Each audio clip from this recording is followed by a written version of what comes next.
All right, perfect. Hi, everybody. Welcome to the stream. It's Tuesday, and we're back with another programming stream for my action-adventure RPG game. Yes. So today we're going to be tackling a little problem that I brought up earlier last week.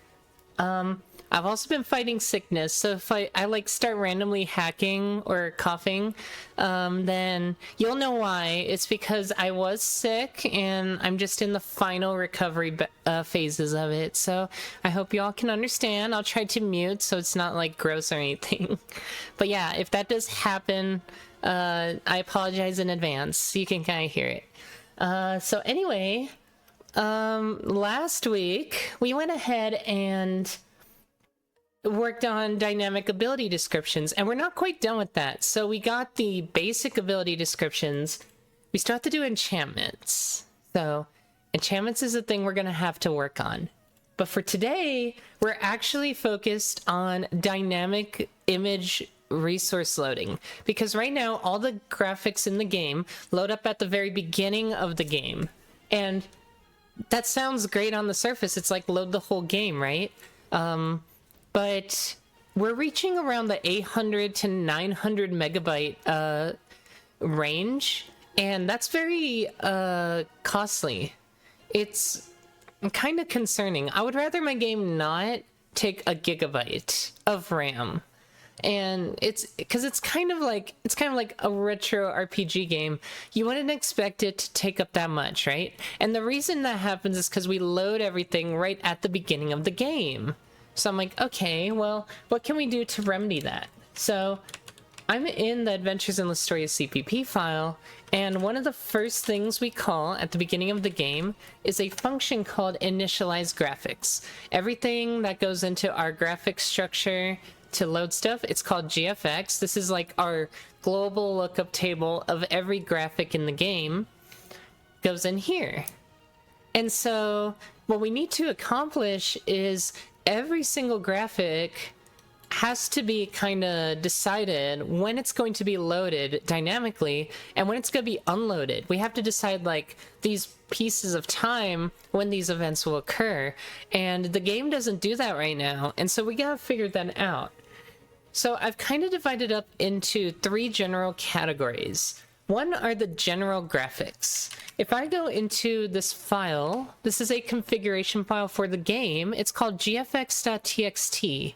And inside of here, we'll find that a lot of the game's graphics, like it's just random graphics for the most part, right? They are all in here. And so these are things that we're going to have to mostly load up on the fly, except for down here, the class-specific stuff. So the class-specific stuff, I think we're going to try and offload somewhere else. So this is, most of these we can just load in at once.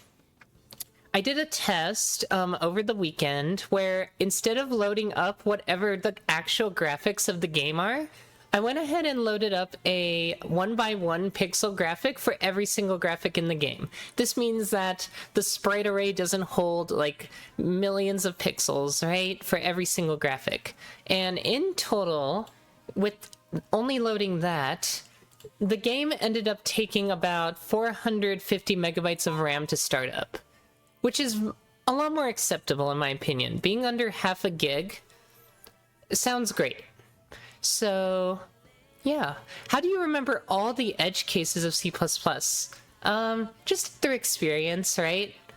The problem with the C++ being a higher level language is there's a lot of invisible behavior, right? And so naturally, in order to learn those behaviors, you have to use the code a lot, see what happens, get in the debugger a lot, understand and come up with an internal understanding of what you are doing with every character you are writing. Every syntax has a meaning. Every function has implications, right? And that's what makes C++ so hard, is that you can't see all the behavior going on behind the scenes. That's kind of what a higher level language tries to do. And so It takes years of experience. That's why C++ is not easy. You have to have that knowledge, which kind of sucks. It sets a medium to high barrier of entry in order to get the language to do exactly what you want it to do.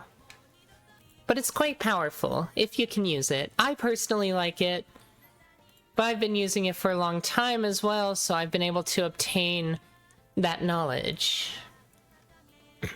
And also, if you do forget, we do look up things a lot of the times. There's nothing wrong with looking up documentation. It's actually very important a lot of times. I highly recommend it. Okay, so let's start by first making it so that the easiest point to first introduce is getting rid of the visual novel graphics loading. So we have what's called a visual novel engine in the game, and so it's basically what it sounds like. It's the part of the game where like story text pops up and characters talk, right? It's a mini visual novel engine that was built in the game. And so right here there's a structure called graphics to load. It's a static variable, and it goes ahead and iterates through it and loads all the graphics right here. So what we would like to do is not load all this at the beginning of the game. This is no longer necessary. We would like to load this when we actually need the visual novel engine. Like, let's say we're on the overworld map, we pick a story node, that's when it should load. The game will pause for a minute because they are pretty large graphics, because it's like more detailed, right? But it will load this graphics and then proceed with the story, which I think is an acceptable place to put these. When we're deciding how to load these graphics, we have to choose places where the player experience is not affected too much. So the place I would like to do this is right when we load the level.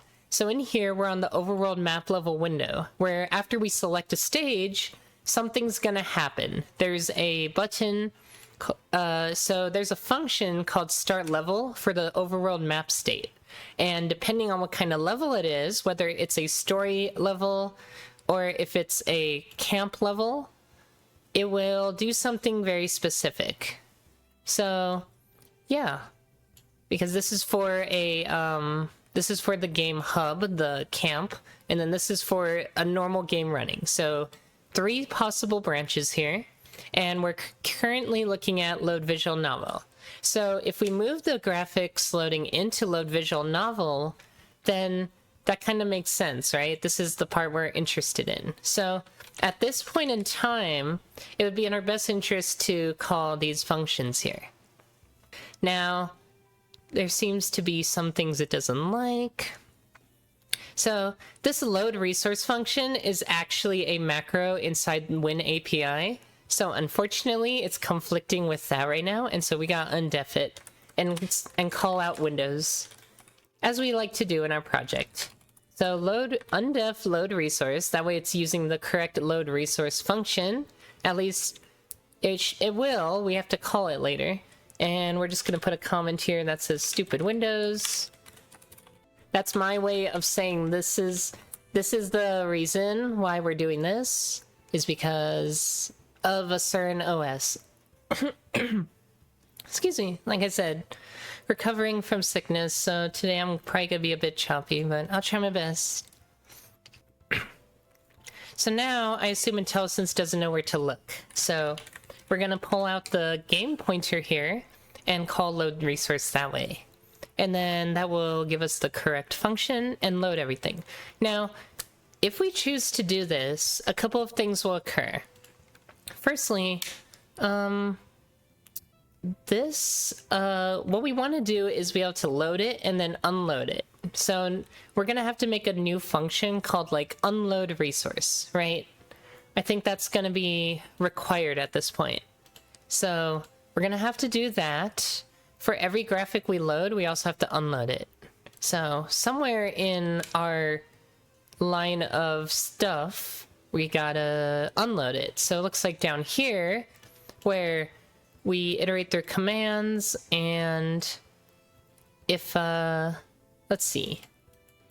It looks like this is when we go back to the overworld map, so We're just checking if there are still commands in the queue. It will pull them. If there are no more commands, this is a dialog state. So this is like running the visual novel engine, what you call it, in line with the game. So there's a version of that occurs. And then the other version is just down here, where it's just you're in the visual novel story mode without the actual game loaded. So in either case, though, we have to unload. So we'll basically have the same for loop, and we're going to call like some kind of unload resource function, which doesn't exist yet, but that's going to be the goal. And maybe we'll add a little logging function as well in the same manner, where we say that every single item has been unloaded. So far so good. That's like the skeleton or the idea, right? So now let's talk about what's actually in the graphics map, because it's gonna have to be populated, and it's a safe map. So the way I made the safe maps work is they get locked and then they cannot be modified. So this lookup syntax with the array operator or bracket operator, in a typical map, this would look up or initialize if it hasn't been created yet. But if we actually go look at the what happens in a safe map, because this is my own custom structure that I built a while back, an operator here. So we have a state variable called initialize. This is like the lock.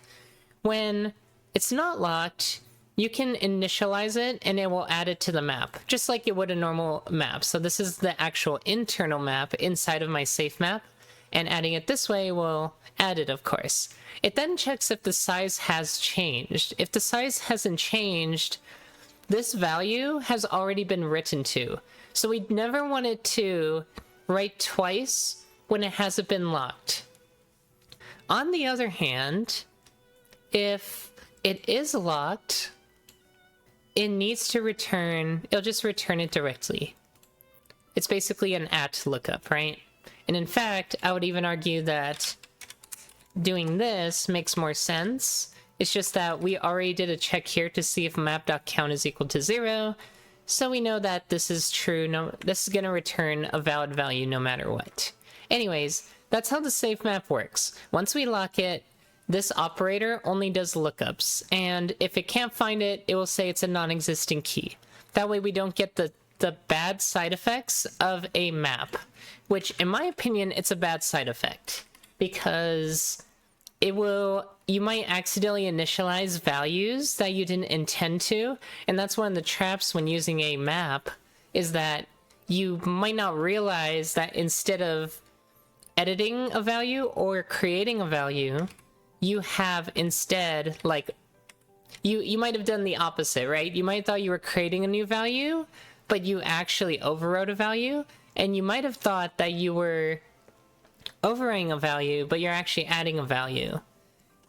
The safe map introduces an explicit requirement to do one or the other. You can never have both, while still using the map, so I don't have to rebuild an actual hash map, right?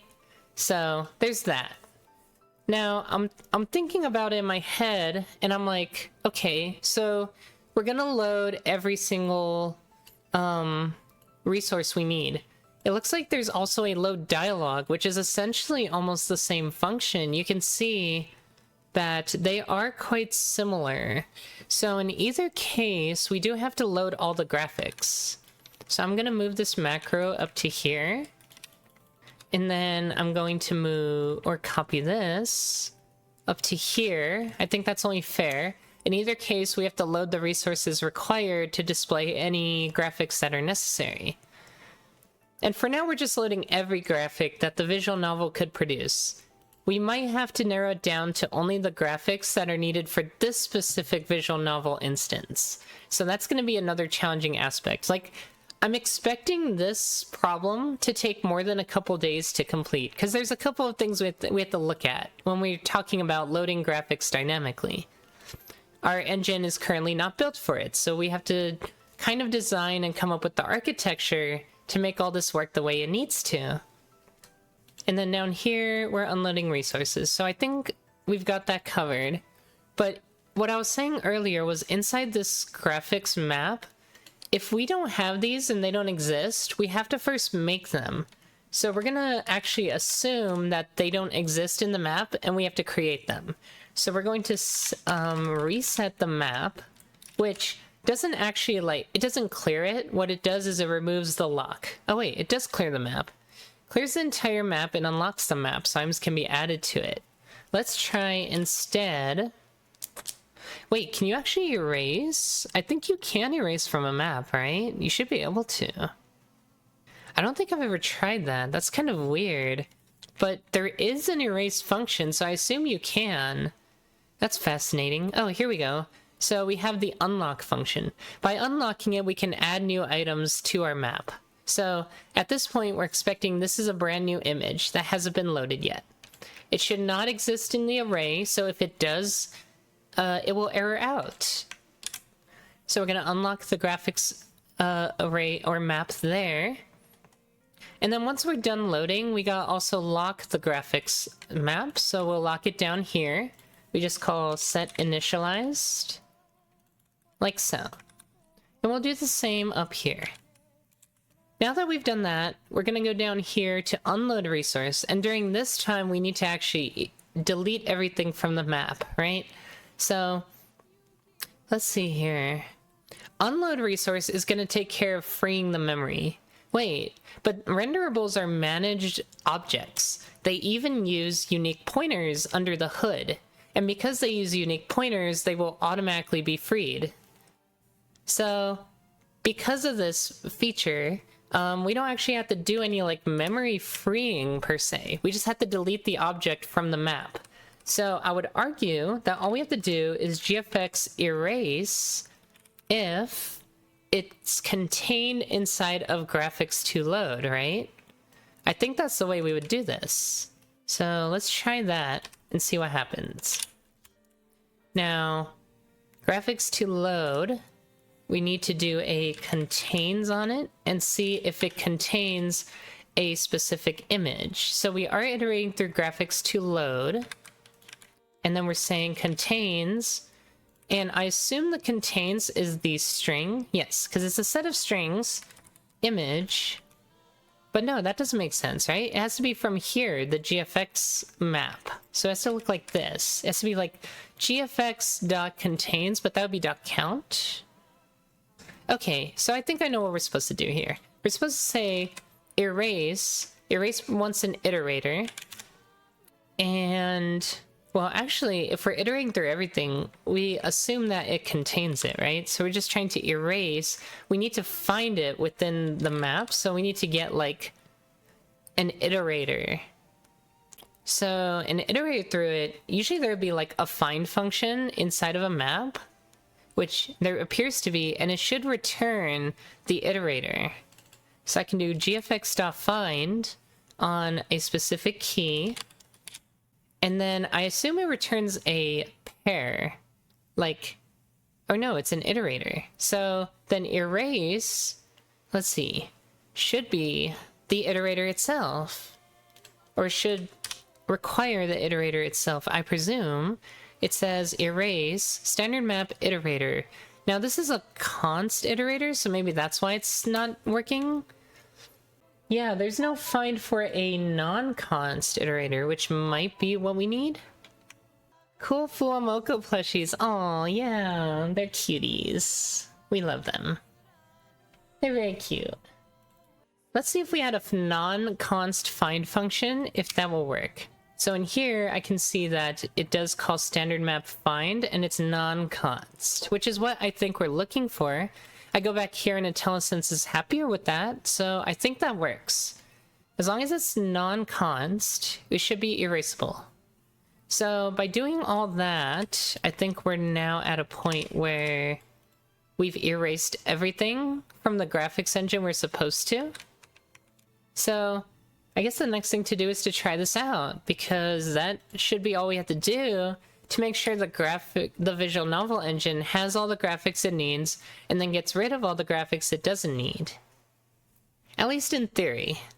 So There might be other problems, but we'll see when they come up. Like, what if we used some graphic novel stuff outside of there, right? It's very possible.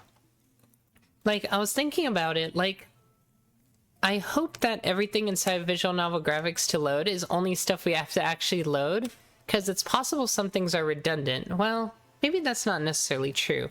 Oh, does erase need things to be unlocked? Will it break?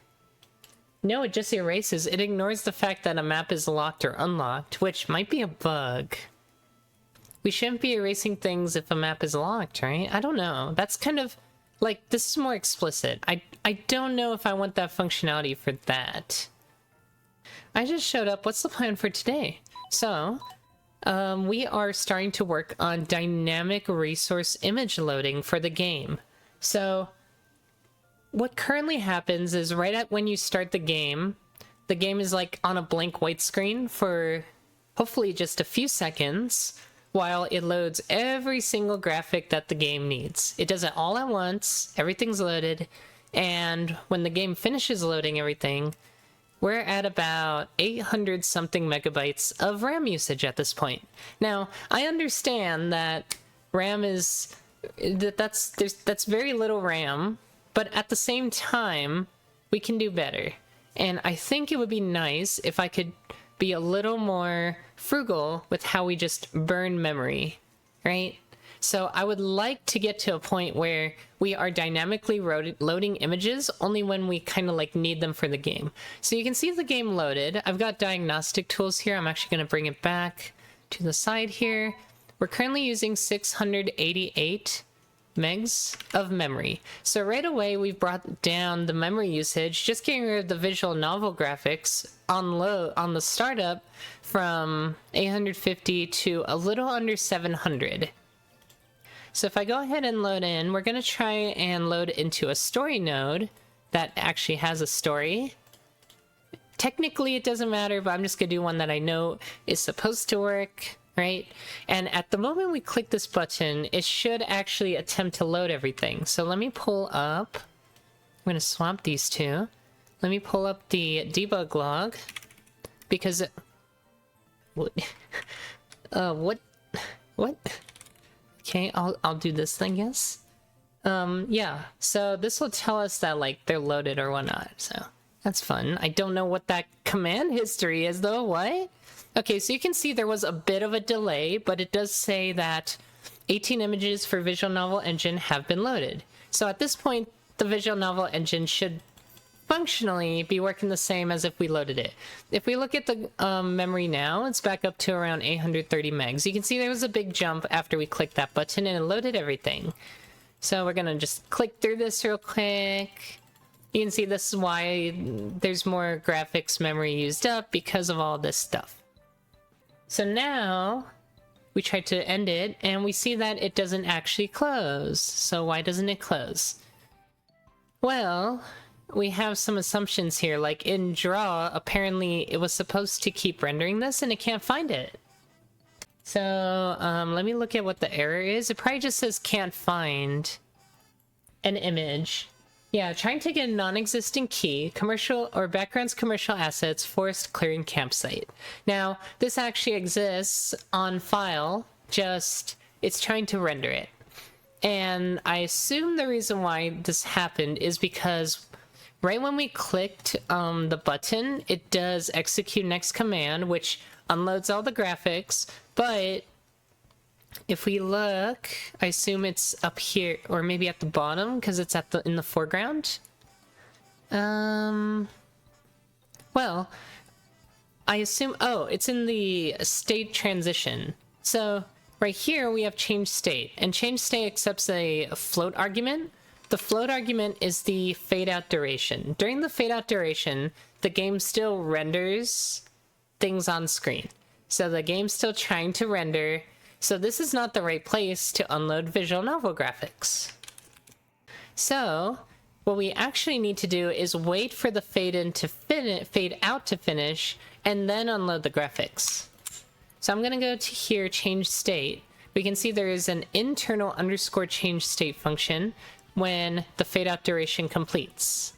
So, or if fade out duration is greater than 0, it starts a fade out duration and is going to say what the transition state will be upon completion of this transition. So we need to look for when fade out duration ends, which is presumably in an update function, probably in game state like update or something. I don't see one here, so I'm not sure where it's gonna be yet. Maybe it's handled in Adventures in Listoria. So there's a couple of things we can do, right? Like, for each level, right now we load every single tile set for every stage in the game. So that's obviously a no-no. That's a big source of our graphics memory being used. The visual novel we're working on right now, that's another big source. As we saw, we lost like 150 megs of RAM just not loading it at the beginning. Adds a little pause when you're entering it, but I think that's more expected. It would be nice to get the level or the image loading under our level loading screen, because we can split it into parts or pieces to handle one at a time, but that's for later. We can decide how we want to handle that. That way we can make our loading screen more dynamic, even for story stages. Here we go, on user update for game state. So that's under... Oh, I see. This is an override for every single one. So for state story is the one we're interested in for visual novels. So on user update, visual novel update, clear timeout garbage. I think there's an internal update function too, though. At least I would think there is. No, it's a pure function. So every single state gets one. There must be something going on for update, though. It must be handled inside of Adventures in Listoria. So let's go under, like... I assume there's, like, an update, maybe game states or something. So there's this function called Global Game Updates. And inside of here, we do call onUserUpdate for a state. But where do we handle the fade-out stuff is the question. Maybe that's just all variables we pull and directly consume inside of the draw function. So let me split this up real quick, and let's go look at the render world function, or maybe render HUD. It might be under render HUD. So under render HUD, let's look for that specific variable, right? Because this is under the visual novel class, which has... No, because it's all under state stuff.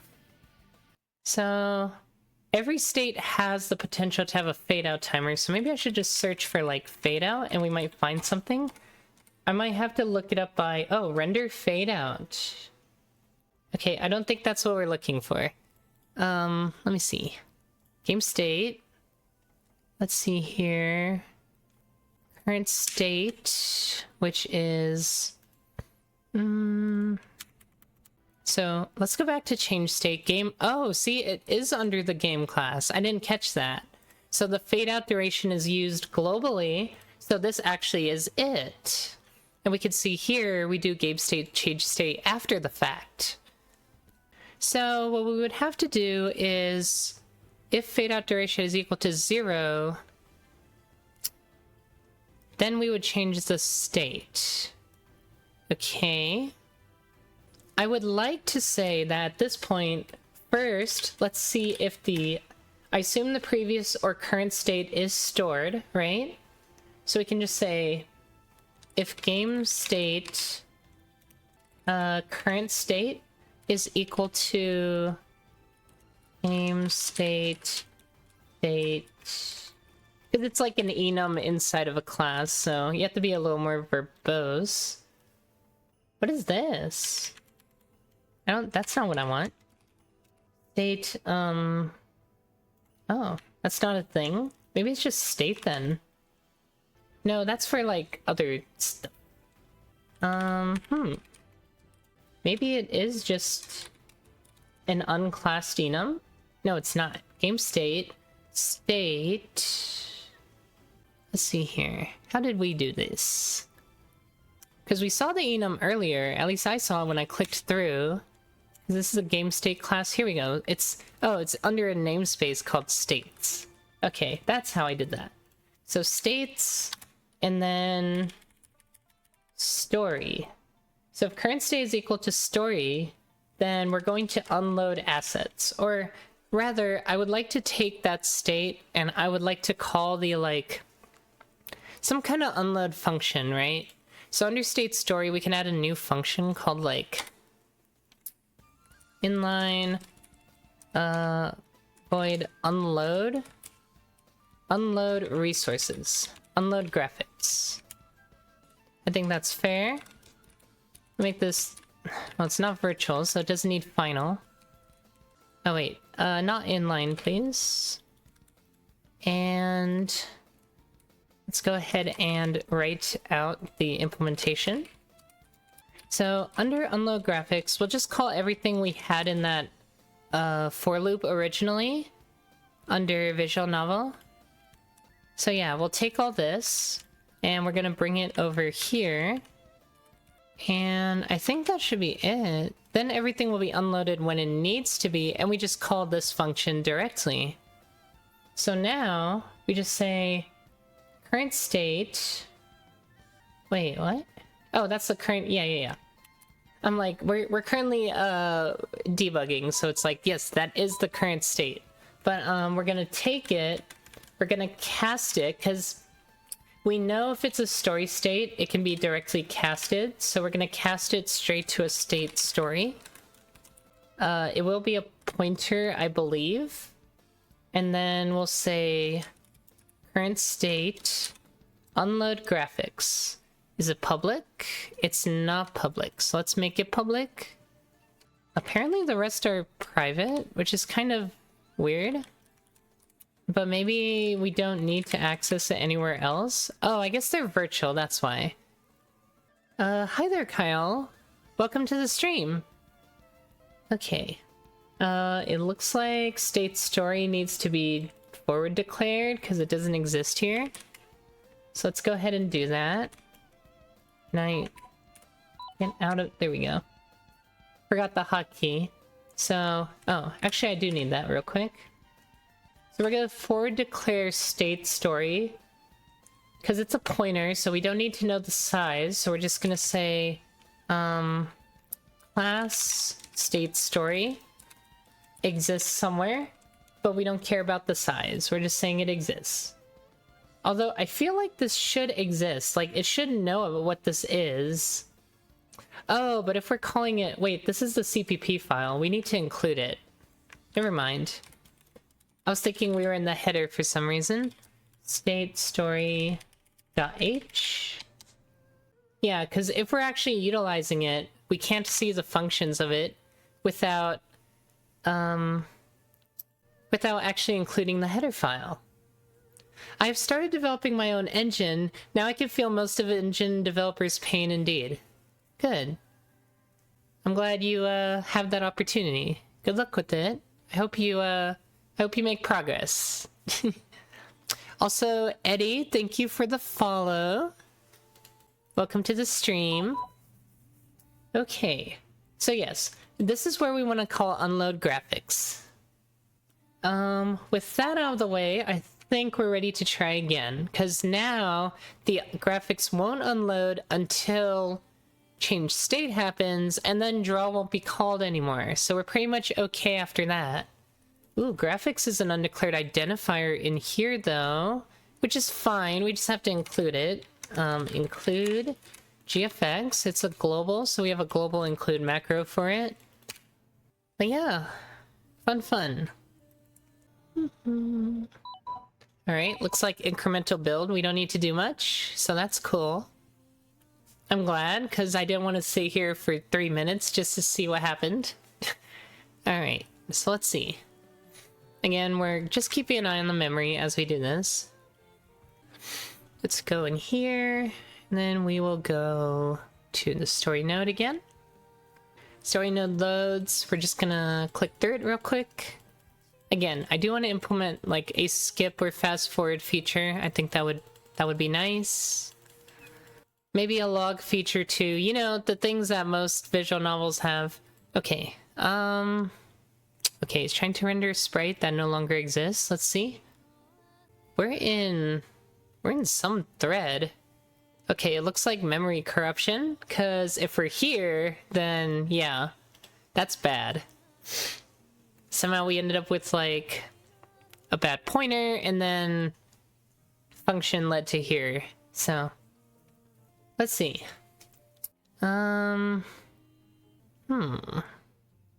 Okay, I think I know what happened. So the way the OC Pixel game engine works is that at the start of a frame, you get time to declare everything you need rendered for the GPU, and it gets inserted into the engine into a vector, right? These are like the what are they called? Like the primitives to render, right? And so we do that, and then at the end of the frame, that data gets sent to the GPU, and the GPU then prepares to render everything. So that prepare render function is relevant because that's the engine about to send all those primitives over. But I presume this render fadeout function is in the draw call of of our game.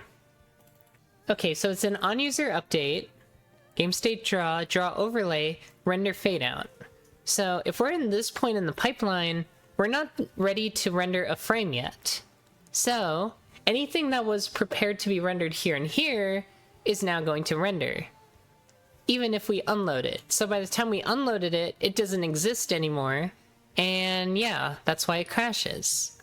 So because of that, we need to put this somewhere else, but at the same time, handle it when fade out duration is occurring.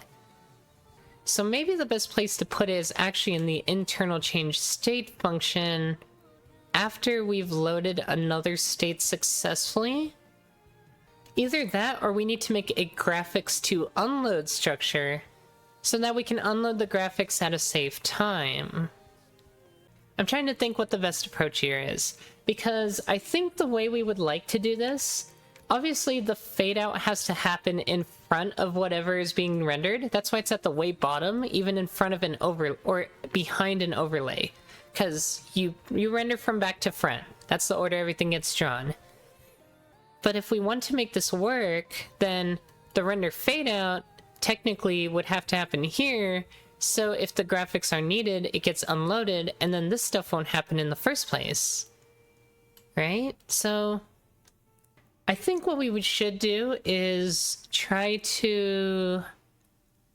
we're gonna need something else, right? We're gonna need something like I'm not sure how we go about handling this. There's a couple ways we can go, right? We can handle the fade out duration somewhere else and only handle like the change state in this place, but we could also just manually write up some code. Like, we can go into state story under draw and just not draw if we know we're fading out, right? Or not draw when the fade out is getting close to occurring. That's kind of a weird way to put it though. Like, obviously the draw call at this point knows how much frame time is about to pass, so it knows when the fade out is going to happen. So what we could do is under here in draw, let's say, because the game state will be current story, so we are going to eventually call unload graphics. For our state, we do need state story, so let's bring that back. Although I would argue this isn't always the case. It's not always state story. Technically, we can load this in the game hub as well. That's interesting. But we only needed this if we were going to call it from out here. If we're not calling it from out here, we don't even need that function. So I think we let's get rid of that include. Let's get rid of this function.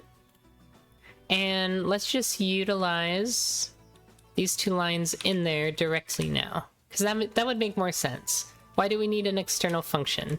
Regardless if it's in game hub mode or in story mode, in both cases we have to remove the graphics if the fade out is ready. So what we're going to do here is say if game fade out duration minus game get elapsed time is less than or equal to 0, meaning on this frame, the game is about to stop the fade out. We no longer want to render, so we're just going to do this, and we're going to do an early return and not render anything. This is probably not visible, which is fair. We could make it visible. I think I'm deciding if I want to friend class it or not. I think we could friend class it. I think that's okay. We'll go ahead and friend class it. So state story, and then back in visual novel. Oh wait, visual novel has to see it. Okay. Friend class visual novel allows us to look at fade out duration and read from it. We don't have a getter for it, so otherwise we would just make a public getter, right? So if this is the case, it will unload the graphics, and then we're expecting, because this was the visual novel draw call, that when the draw call happens under render, under the fade out render, if we jump back to where this was called, we'll see here, it's going to realize it's going to fade out, not draw anything for that state. I don't think it has a draw overlay override. And then render fade out will occur because fade out duration is going to be subtracted from get elapsed time. So as long as these two match, we're good. The states will match and we won't have an issue. They shouldn't ever not match. You don't mind using lots of friend classes? If the relationship between the two classes is very far apart, then I'm usually okay with the friend class. I'm not okay with using a friend class if they have very high interactability with each other, because then you risk modifying state that you don't want to mix up. Like, the visual novel should never need to modify the game engine itself, so reading a variable is a very okay case for me. I wouldn't mind doing that. I'm not gonna add a getter just for this. But if this visual novel had to interact with the game engine a lot, like, other than calling draw functions, maybe like it has to call like pop up a message window or something, then I'd be a little more suspicious about using a friend class, because now I risk touching stuff I didn't intend to. Yeah, so this is a very far apart class from the engine, so I'm okay with friend classing it, because I don't think I'm gonna accidentally mess up the engine using this class. It's not gonna want to. Other than that, I think I'll remove this, because we're inside the class itself, so this is just visual noise. And I think we're okay.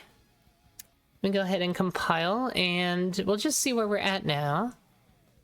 And if this is good, then we're going to proceed with the next step, which is only loading the tileset graphics. Well, actually, I think we already just load the tileset graphics. No, that's not true. I'm pretty sure for map loading right now, we actually load in every tile set as we go on.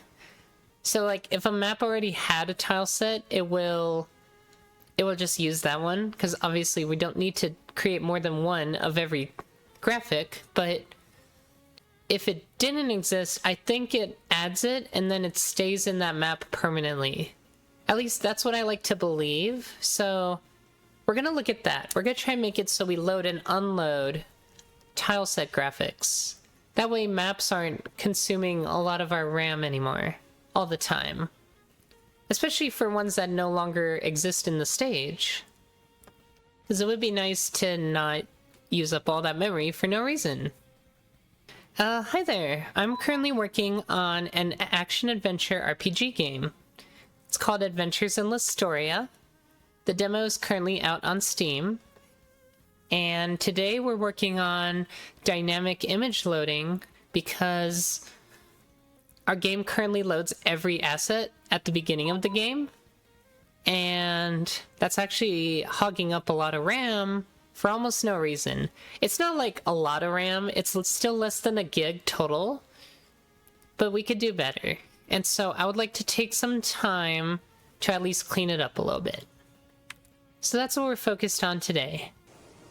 And maybe over the next few days, because it might involve changing quite a few things.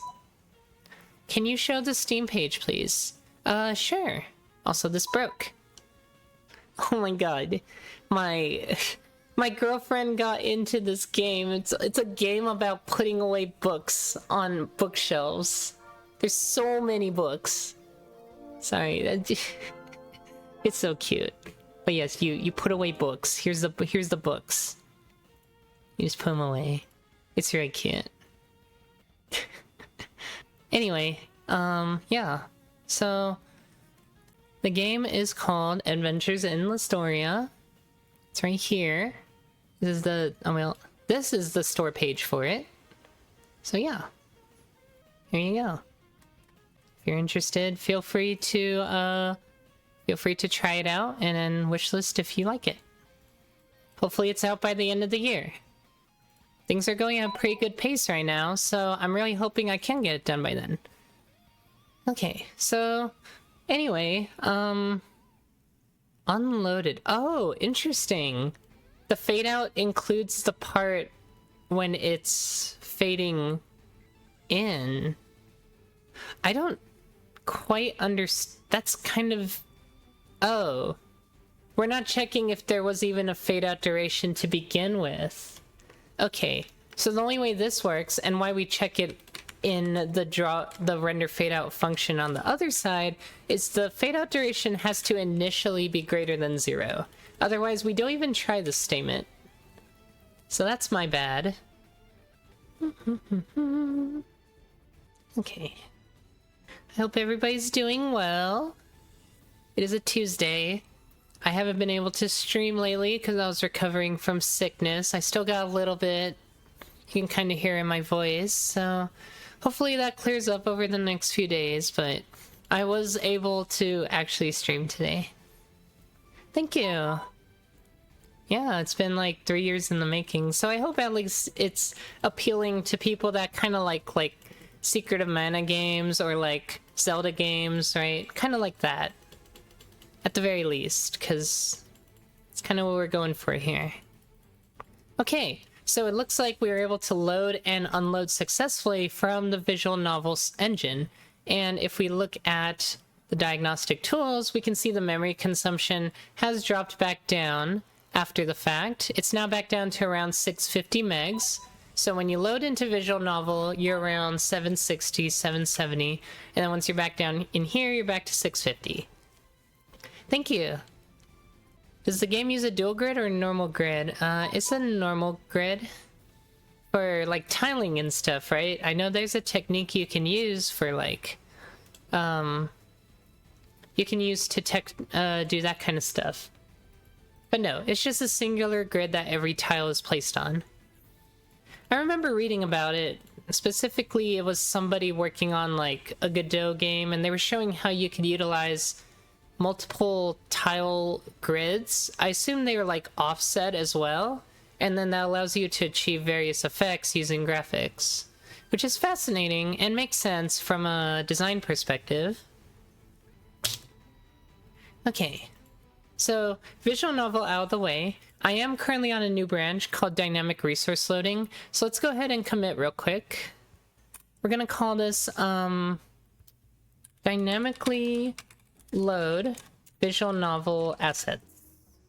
Again, if the load time gets bad enough to load any visual novel instance, then we'll proceed to do some further work on reducing that load time by only loading the graphics that are actually needed for that particular visual novel instance.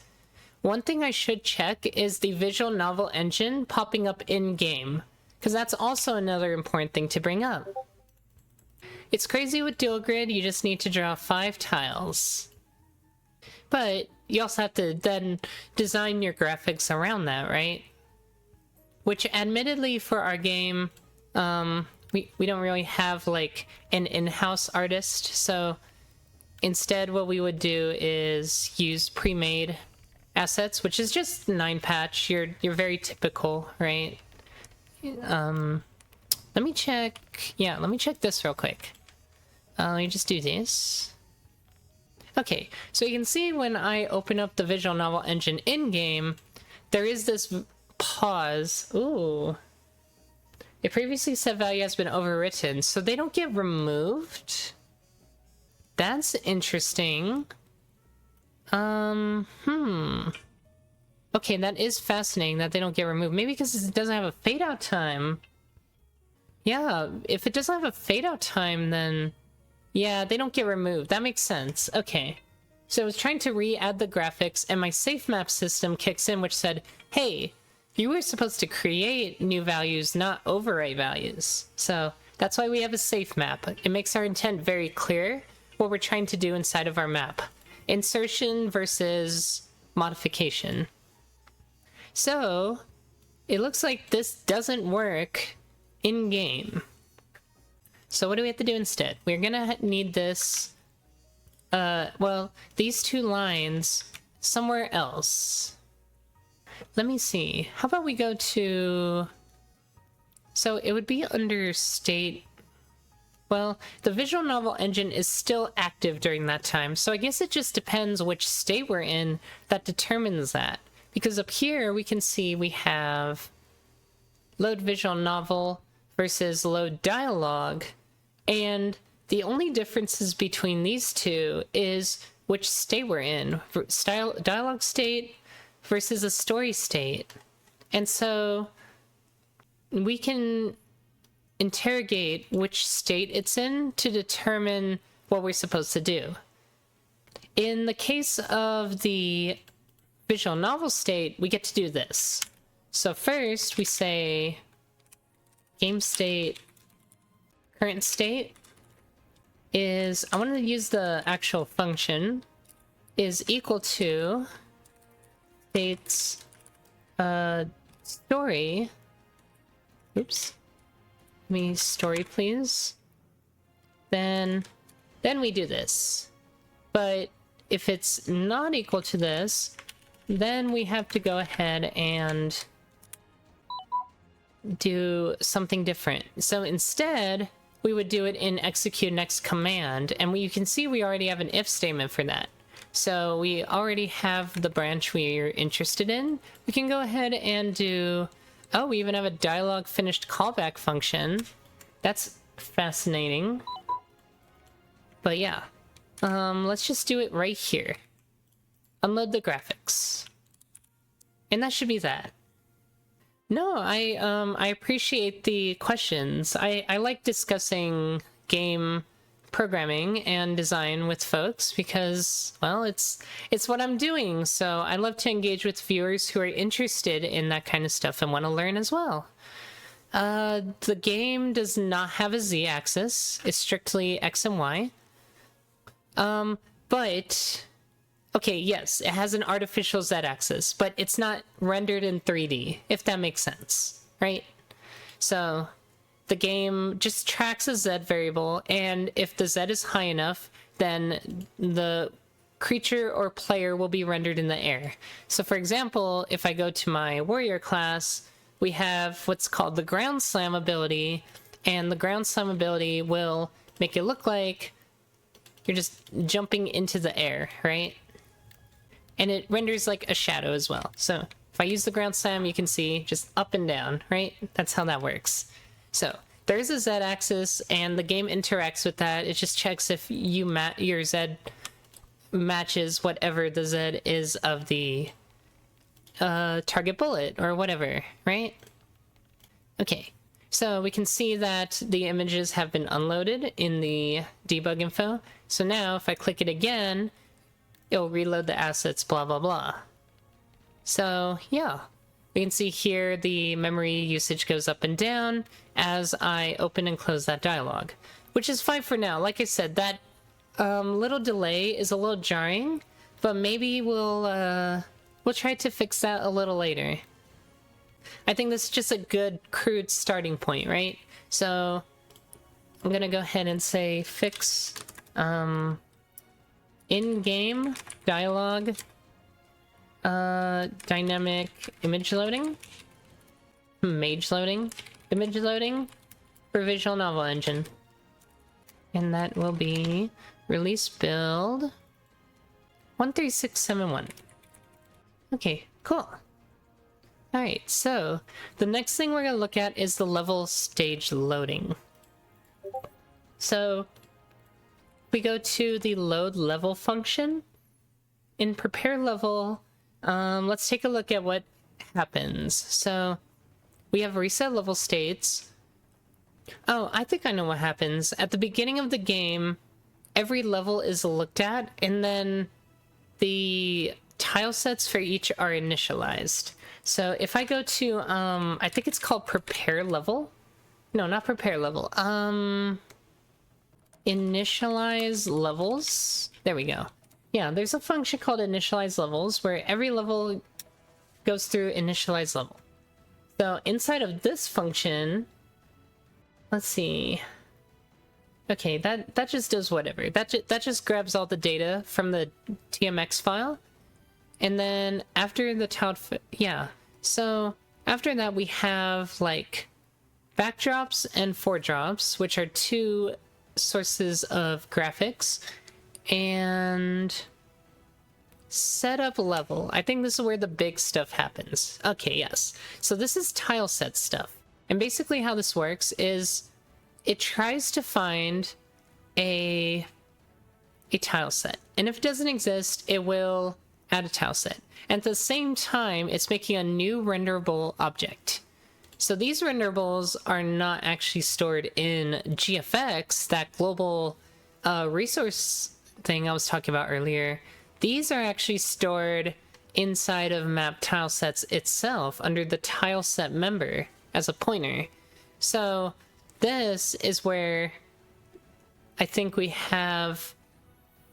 might have issues, because I'm thinking about it and I'm like, okay, it doesn't exist, so it gets added, so it's stored here, but that doesn't mean we necessarily need it right away. Like, it might have to get loaded.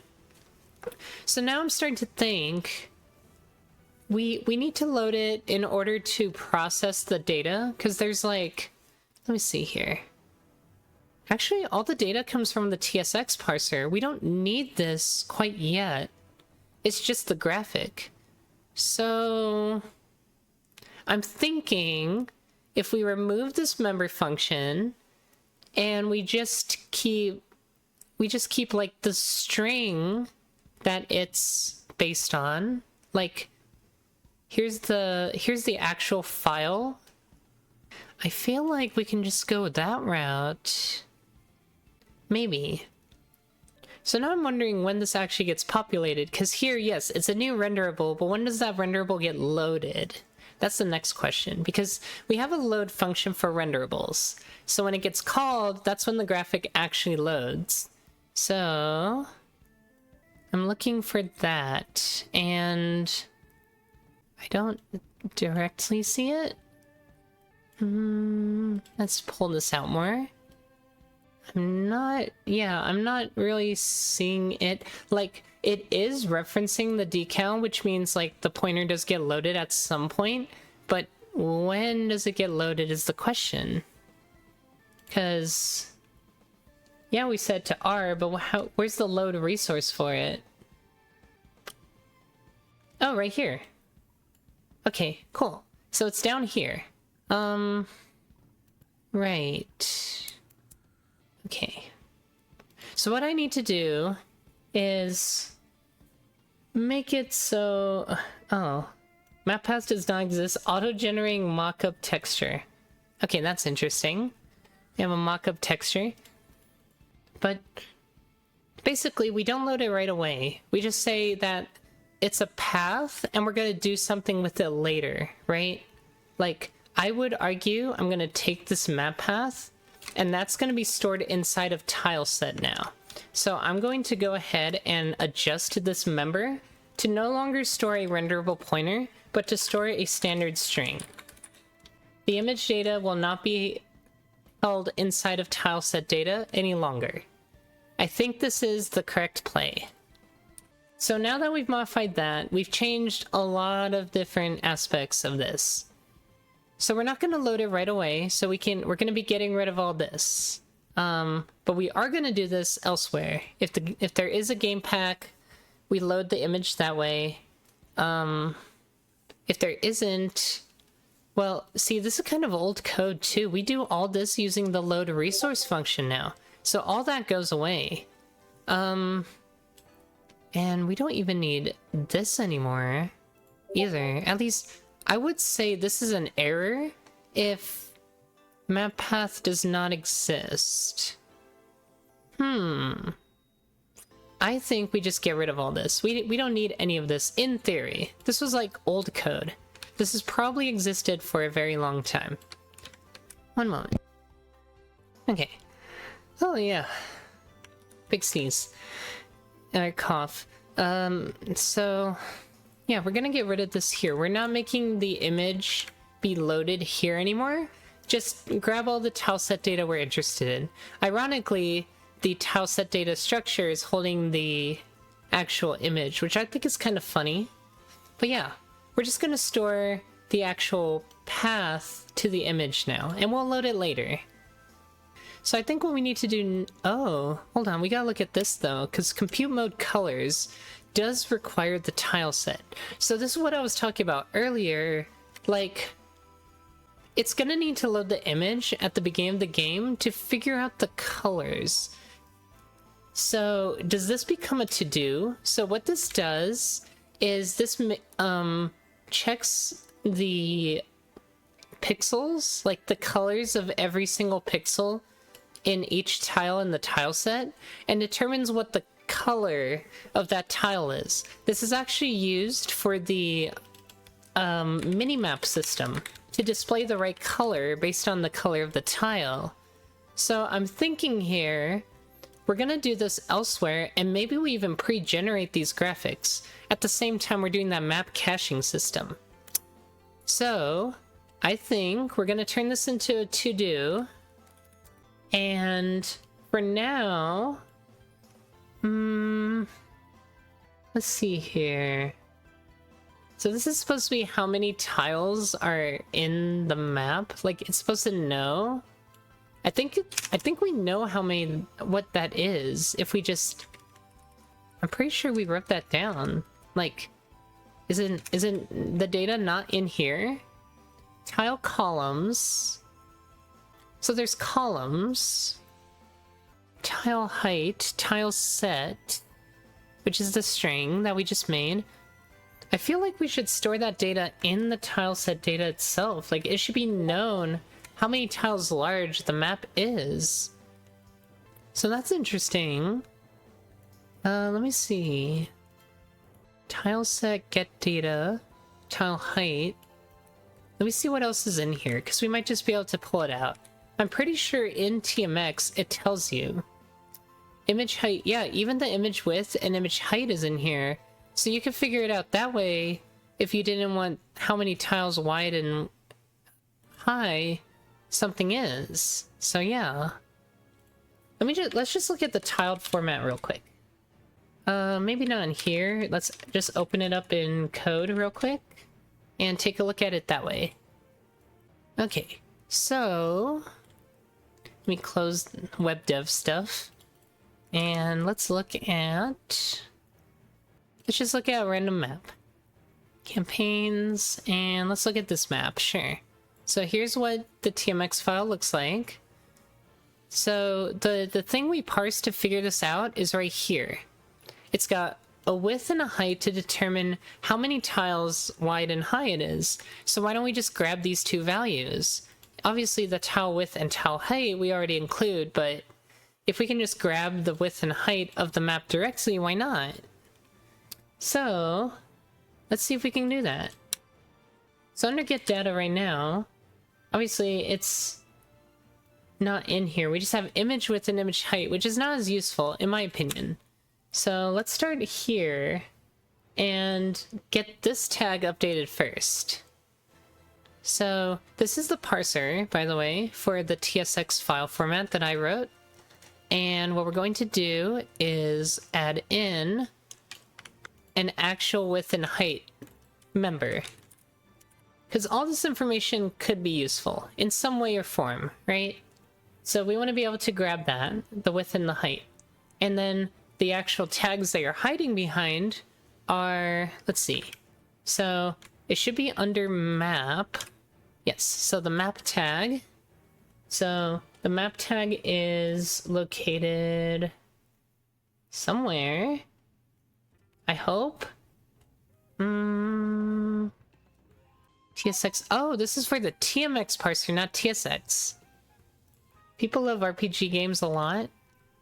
I think a lot of people like kind of grew up with them. At least the folks that are like in their, you know, like 20s through 40s, like the gamers in that range, grew up when like RPG games were like, there was an era where JRPGs like really took off, and then the Western audience got like a hold of them, and that's kind of when like RPGs really started to become a little more mainstream and known, because originally there were like what do you call them, like computer RPGs. There were a lot of computer RPGs, but the problem is that the computer RPGs, not a lot of people had a home computer or could run the games, so, or could even find the games for that matter. So until they came to console and were popular, RPGs weren't really that big a deal. So now they've kind of left a hallmark. And I think they also, the action adventure kind of genre really took off once like roguelikes started coming in, not or roguelites, not roguelikes, because roguelikes are different. But I think once roguelites really took off, then action adventure games also really took off, because it was just like a similar genre but with less stakes. Hi May, what is your favorite RPG game or series? Ooh, my favorite RPG game, oh, I think my favorite is Xenoblade Chronicles. It's, you can invest so many hours into those games, and I think they're very well designed. They look beautiful, they play well, they're pretty technical, which I like. I just really like the Xenoblade Chronicle games. My cortisol is spiking, hell yeah. It's like epic when you can learn all the game systems and then really dish out gigantic numbers against enemies, and they make bosses tanky. They want you to figure out their systems in order to beat them with crazy tactics. Like, it's actually really cool. I like how Xenoblade handles like the RPG aspects. It's really fun. So yeah, I think that's my favorite series.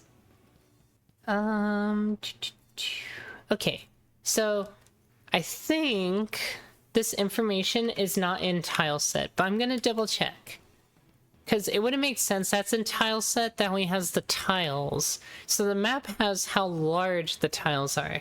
So maybe I'm doing this wrong. We don't care about the width and height here. We have to actually grab it from the map itself. But I think the reason we did this is because the...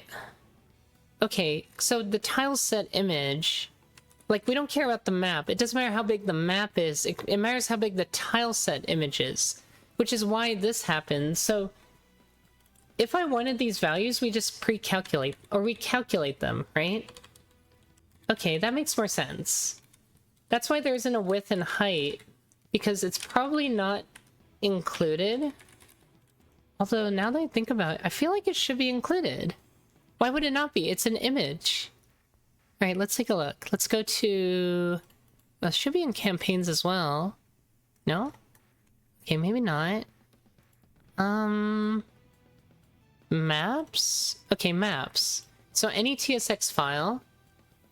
let's see, tile width, tile height, tile count, and columns. So that's how they did it, is they specified the number of columns and how many there are, and you can math out how large...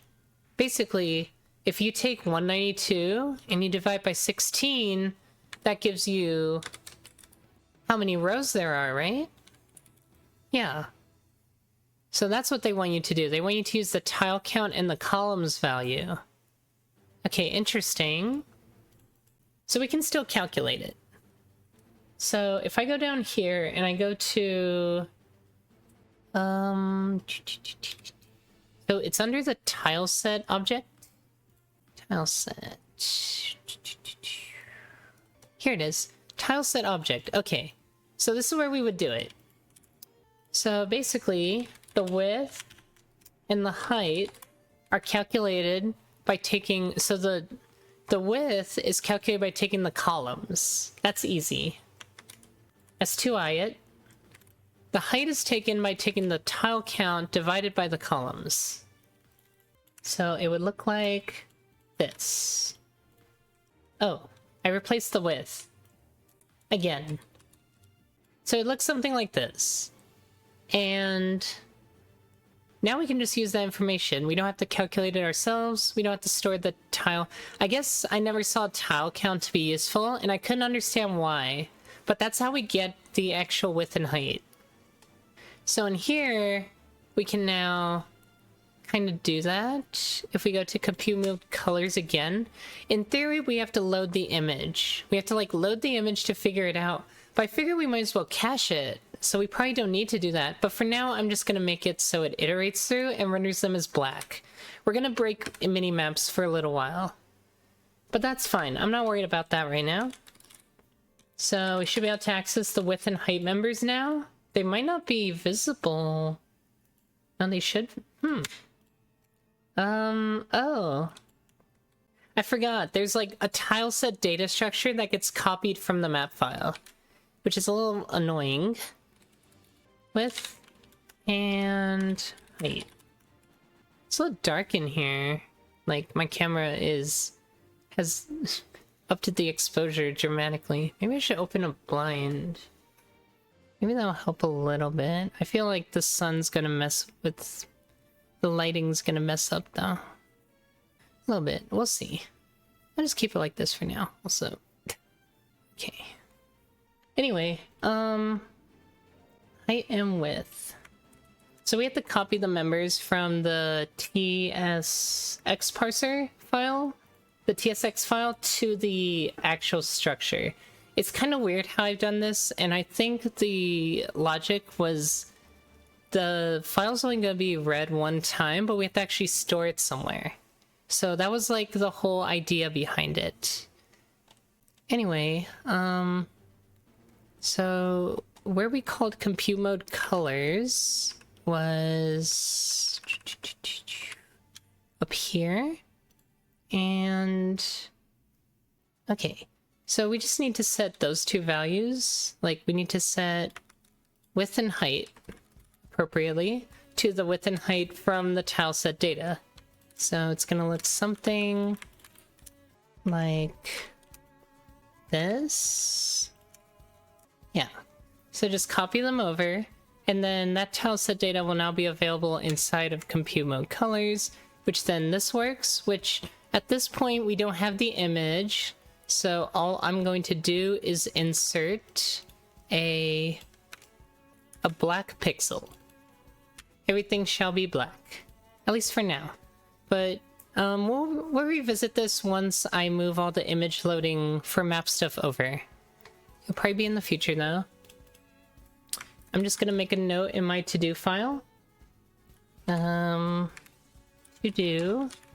compute mode colors function rewrite. Cool. So far, so good. So now that we've done this, we've removed the necessity to load the image for a map.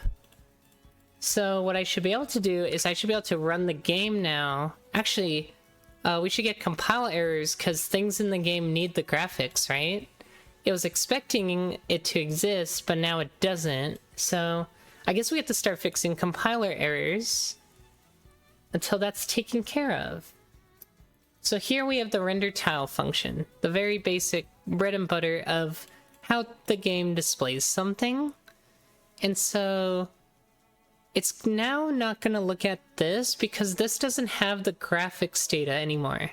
So instead, what it's going to look for with tileset name is I'm going to put it in GFX because I think that makes the most sense. That's where the rest of our graphics are.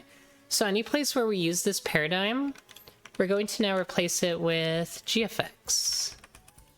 It's just going to be a lookup because the tileset name is a string. And from there, it should be the same because it's a renderable. So I'm going to replace all. Hopefully that gets us a little closer to what we want. This doesn't look right. Why did I replace it there? Oh, I see. Only when we're referencing .tileset, not when we're referencing just that object itself. So there's another container to look at in regards to... Let's see here. So why doesn't this... Okay. Why don't you work? Oh, we have to do like dot, sprite, whatever. Which I could do manually, but I think I'm gonna go all the way here. Let's see. So replace this with dot sprite. Yeah. Okay. Because it's not a pointer, that's why it's complaining. So it's gonna look like this now. And then, let's see. Does that fix everything in here? It looks like it kinda did. Okay. Well, that's good. And that makes sense. Oh, never mind. Alright, we got more down here now. Let's see. So, what is going on?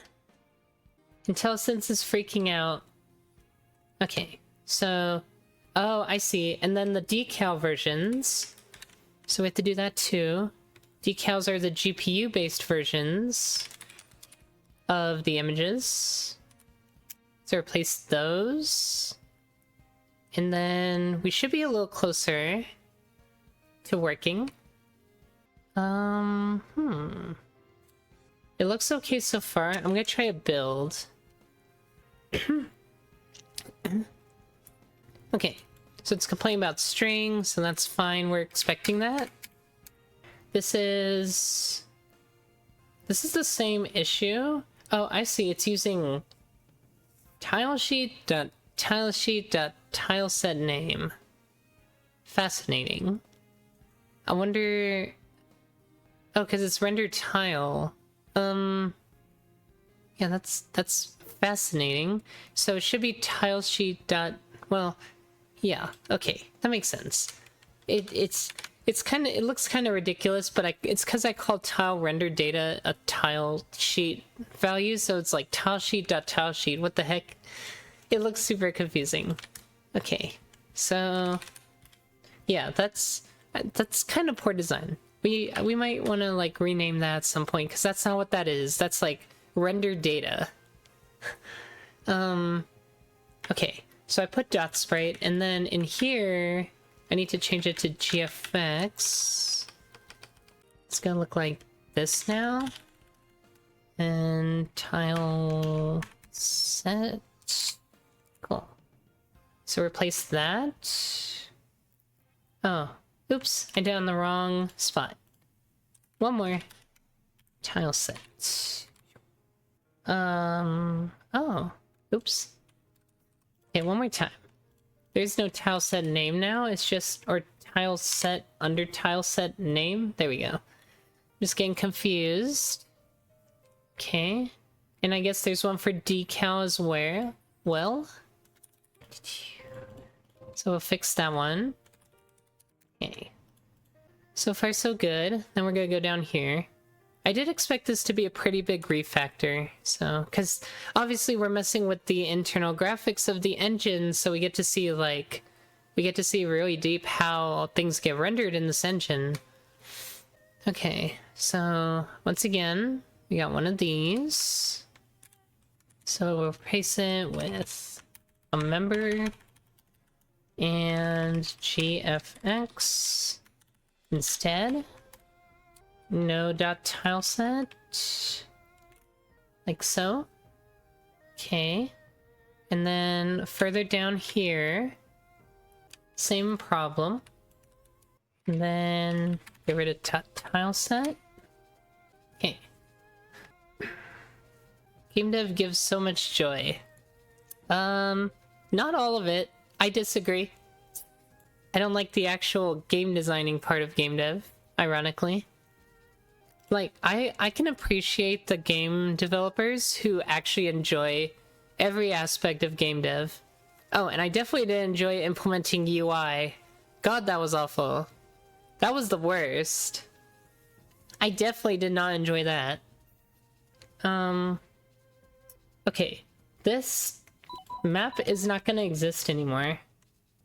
So yeah, like, we don't need to delete the renderable. You don't have to free the memory manually anymore. Game design is my favorite part. I'm an ideas guy. Cool. Yeah. I'm not. That's why when for this project to take off, I basically had somebody be like, hey, I was like, hey, somebody give me a cool game design for like a medium-sized project. Nothing too crazy, just like maybe like an SNES game level of complexity. And so, yeah, that's basically what I got from one of my longtime friends. It's like, hey, anybody got a cool idea that I might actually enjoy implementing? Right? It's kind of how it gets started. Okay. Did I delete these by accident? Image width and image height is not a member of TSX parser? Oh, dang. I deleted it by accident. My bad. Put those in, please. How can you stand not being able to see the whole line in the IDE? I mean, technically I can if I do this. Now I can see it. Because it now spans from this monitor all the way across. So I can see it. Usually when I'm not streaming, I'll usually code with like 3 very wide windows instead of 6 smaller windows. Just one of the luxuries of having ultra wide monitors. Trying to get non-existent key. Okay, I mean that's fair. Where are we getting it from? Okay, so we haven't actually loaded anything yet, so if something actually wants this, it's not gonna be available. This is under... Oh, so it's the next thing down. It wants to actually do image stuff. My dream game is a Fire Emblem style RPG based on the Boston Molasses Flood. What? It was a molasses flood in Boston? Fire Emblem plus Gangs of New York. What is this? It sounds silly. But you know, I was talking about it like, sometimes the simplest ideas it doesn't have to be anything like that already exists. You can be like really, and in fact, I think to even survive in like the indie game space in terms of being successful, you kind of have to be like creative and find things that have not really been created, right? Like that librarian game that my girlfriend is playing right now. I'm like, I don't think anybody's designed a game where you put books on a bookshelf and like sort them and stuff. I thought that was really cool.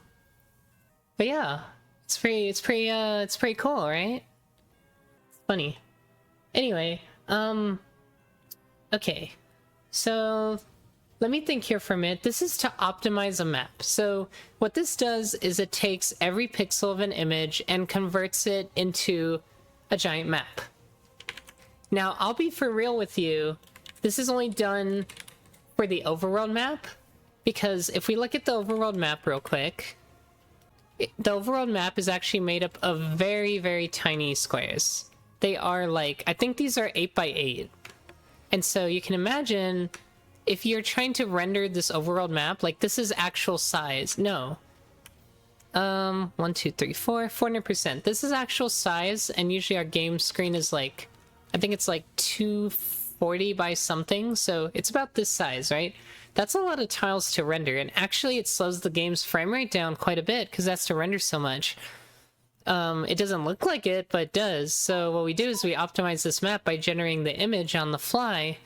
But I'll be for real, this should just be something done in a separate program. I shouldn't have to have this running at the start of my game. That's just kind of unnecessary. So, and tiled offers a way to export as well. But I can write my own too. So we'll revisit this aspect of it because I would like that to become more automated. But it being right here doesn't really make sense right now. So for right now, I think what we can do is just... I guess for now, I will just actually export as an image. Well, then there's no tile data, which is kind of confusing. So the tile data is kind of important still. Yeah, I don't know what to do about this yet. But like, obviously it has to read in the graphics data, so the graphics data for this map has to be loaded. So maybe we'll just do it manually for now. So right now, and funny enough, we have a renderable here, so even here, we would like... I'm okay with doing this for now, but we do need to actually load the map, because the map isn't available at this point in time. So the map actually comes from in here, GFX, so it has to be in here. So we know that much. So let's just go ahead and try and load it. So I'll do load resource. And again, it should just accept a file name, or... No, it needs a renderable. Hold on. Yeah. This is a renderable. And then what? What's the other argument? Other argument is the image path. So that's tile set name. And that should be everything we need, in theory. I don't know why this is complaining. The reference of type renderable reference cannot be initialized with the value of type safe map. Oh, it wants a render... Okay. It wants the renderable from here, so it would be like... Dot... Well, no, this should be correct. Hold on. Let me just try compiling it. I'm like, what? That doesn't make sense either. Because that's a graphic. Load resource does not take one argument. It's got more than one argument, I promise. Oh, is tilesheet not defined yet? Hold on. Tilesheet is defined here. Oops, okay. How about we go down here and do that instead? That would be nice. And then once we're done, we can unload the resource. So, get through the for loop. I guess tilesheet wants to be out here. I actually don't know why it's in the for loop. It doesn't really make sense to me. Oh, tile ID. So it does it for each tile. Get tile sheet. Tile sheet data. So we only have to do this one time. Okay, how about this? If not count, right? Or not GFX count tile set name. Then we'll do that. That way it gets loaded once. And that's it. Okay. I guess that's fair. I don't think there's anything else we have to do with that. Oh, we do have to set this to initialize though. Or not initialize. We have to unlock this map. So unlock. And then lock it again. Like so. Okay. So then at least it renders it. Then we can get rid of it afterward. So we can do gfx.erase after. Which makes me think... I kind of want to just... I need to store it somewhere. So, like, this is going to be an optional standard string. I guess it shouldn't be optional because it should be loading a tile sheet, so it's not going to be optional. But tile set map name, map file name. And then we're going to go ahead and we'll set it here. That way we know what to unload when we're down here. Because then we can just do gfx.erase this right here. Or, excuse me, the variable we set. Okay. So that should be good. That should get us at least a little further in the loading process because, yeah, because that's the only place that requests that image. We should be able to get to the point where the actual image loading process is done, but then none of the map stuff should be loaded yet. So then we'll probably error out at some point, but not as early as we were, because it's still gotta render everything at some point. So it's gonna be looking for that. So now we're down, oh. It still didn't do it? Why not? Weird. Let me see. Let's see what this actually does. Okay, so it literally just calls renderable load, so it should be available after that point. Okay. But we crashed because of access violation reading null pointer. Ooh. Null pointer. So that's gotta be this, right? That has to be a null pointer then. Okay. I would think if we set it here, we're good. Weird, okay. Maybe this doesn't exist in... Oh, you know what? We probably have to reset the, like, the asset pack. Because it probably isn't... Yeah. The game pack doesn't have it yet. Okay. Which also might mean... Okay. I would think it would be in the asset pack, because I think we stuff it in there for the other graphics. So this might actually be... We might actually debug this some more, because that's fascinating. Yeah, we're just getting this null pointer, so... Or rather an error code that says can't find, so yeah. That's what this is, by the way. It's just like a default Windows error code. Alright, debug time. Gotta figure out what happened. Oh wait. Yeah. I'm actually gonna breakpoint right here. We'll see where that goes. Because I have a feeling... So far we've done everything okay. So I'm not worried about that. Okay. There was a game called Game Dev Story. You got to mix and match genres, and sometimes I would try the craziest combinations. You can have a game director program. Do I have a game director? I do not. Well, I guess I am the game director. I just have a game designer. Like, because I'm the one bringing the game to life, like, effectively, I'm the director of it. Because when it comes to the graphics and the composer, we have other people that are doing them, doing the music and the graphics.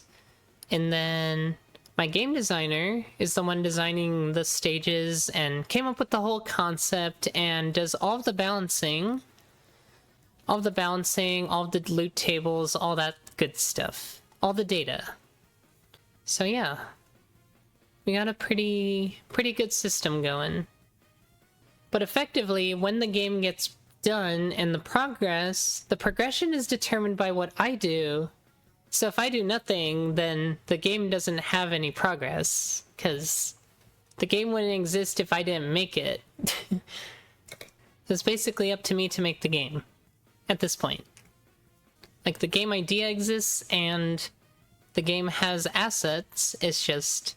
There needs to be a game for the assets to live in.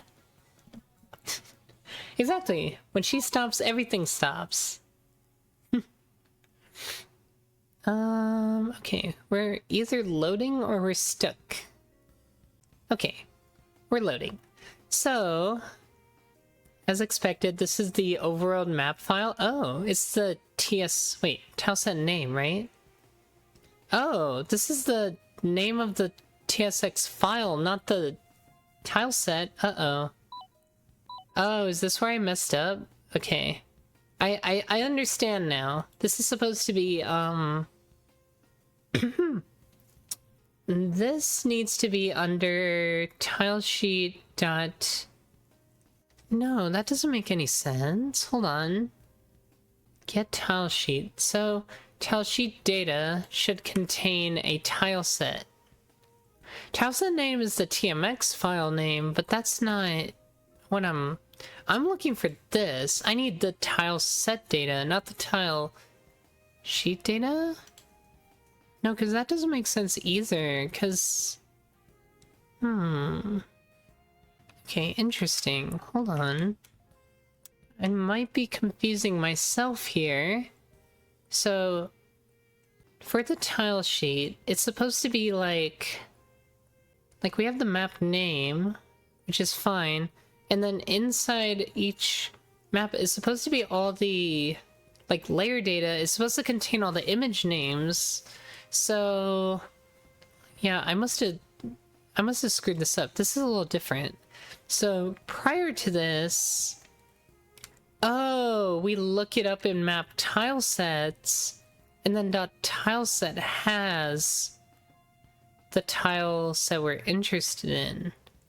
That might have been meant that my find and replace was a little overzealous, and probably I should have not strictly replaced all those. Oh, shoot. Okay, we're probably gonna have to pedal back a little bit, because that's not good. Yeah, I thought this was irrelevant, but actually this is very relevant. So, like, if I were to just use this right now and place it here, right? This is the tile sheet name or the graphic we're interested in, I think. Because we're going by layer by layer. I think that's correct. Yeah. That does sound correct. So I need to back up a little bit and undo these changes and like redo them. So let's just pull up all changes and let's go ahead and undo a lot of them, because a lot of this stuff is not correct now. So let's see here. We'll just start from the top. So these are fine. This was like initial tile set name stuff, which makes sense. But when we get down further, I think the tile sheet is where we haven't, like, I don't know how this transfers. Like, how do we get to map tile sets dot tile set? We had all those variables that I was setting earlier, right? And that was like, so where is that? No. It would be under initialize levels. So under initialize levels, we do our load or setup level function. And setup level, okay. So in here, these are tile set data structures that store that information, and tile set, okay. So it's called tile set name when it's coming from TSX to data. As we can see, well, I guess as we can't see, but, so how does tile set name get populated, right? Because that's what I did. I did tile set name. How did this get populated then? Because that's different. Good question. Let's see. Because like this is an entirely different structure. So this has to be handled from somewhere else. I guess let's look for the constructor of this, because that's where it would have been made. And that's kind of what kicks it off. But where does this get, where do these get stored? Right? So tile sheet, like, tile sheet is just the tile sheet data, and tile sheet data, where did this come from? It called rendered tile. Rendered tile gets called in here, where it obviously renders. So yeah, here, tile rendered data. Wait, rendered tile, I already did that. Rendered tile should not be getting called in itself. That doesn't make sense. Here we go. So it's called under render world, I presume. So where did the tile data come from? Let's see, dereferenced a tile. Where did this come from? For my map loading situation, do I have a program that handles the loading and map logic?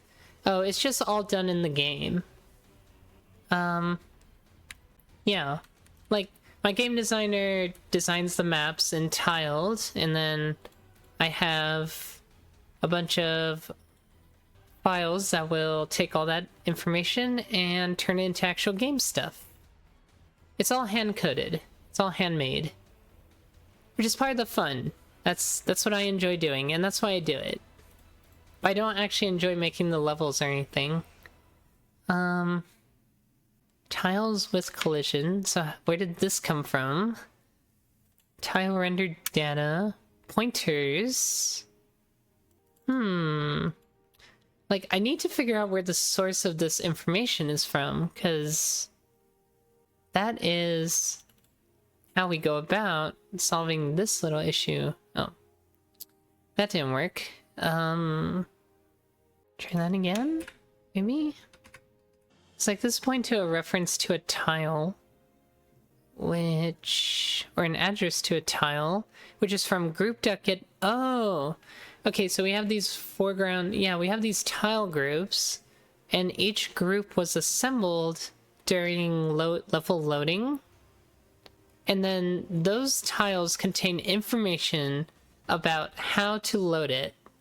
So I assume the tile set name then comes from it being stored, like it's the actual image. At least I hope it's the actual image, because I need to confirm if that's the image file name or not.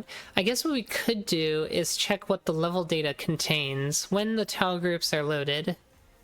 That's another... Oh, you know what? Actually, they're inside of the cache files. I can just look in here. Okay, so these are the cache files. Oh. So it stores TSX files. So tileset name is not the image name. Okay, that's a little unfortunate, but I don't think it's super unfortunate because these names actually are the image names, just .tsx instead of PNG. If I go into assets and go into maps, I should be able to find the matching like image based on the name here. So you can see here it's called Decoration C1 No Shadow 24 by 24, and those two match. So there is a way to derive the image name from it. So this is also interesting because now it means that I might be able to just use that name directly anyways, because a TSX name corresponds directly with the PNG. I just have to make sure it references the PNG correctly. Okay. So, since we figured that out, we just have to make sure at the very beginning that it's handled correctly. So we can still say we're using tileset name, but now we have to make sure at the very beginning that tileset name is... Well, no, in here it would be... Yeah. We have to make sure that wherever this originally came from, it's inserted as the PNG file, which is a little confusing, but yes, that's how we could do it, in theory. So that would be right here, or no, right here. This is the name of the image to load. So we would actually do, I assume we do something like we prune the assets/maps part, and we only do, like, I'm trying to think how we could parse that. It would be like, look for the last slash, take everything from here to here, -4. I think we can do it that way. So this would be tileset name substring from tileset name dot find last of, which should be a function. Yes, find last of a slash character, and then so that's the starting index. Add 1, and then go to the end of the string minus this position -4. Yes, that makes sense. I think it makes sense. So from this position minus the length of the string, or the length of the string minus that position. This should be all we need. If we want to clean this up a little bit, I can say size t of slash marker and just throw that in here. Then we can just do slash marker +1 and tile set length minus slash marker +1. And that should now be the correct resource file name. At least, oh wait, then we have to add .png. Okay, so let me cancel that real quick. And then that compile. We'll add .png to the end of it. Like so. So let's try that. I feel like we should make a conversion function, but for now we'll just do that.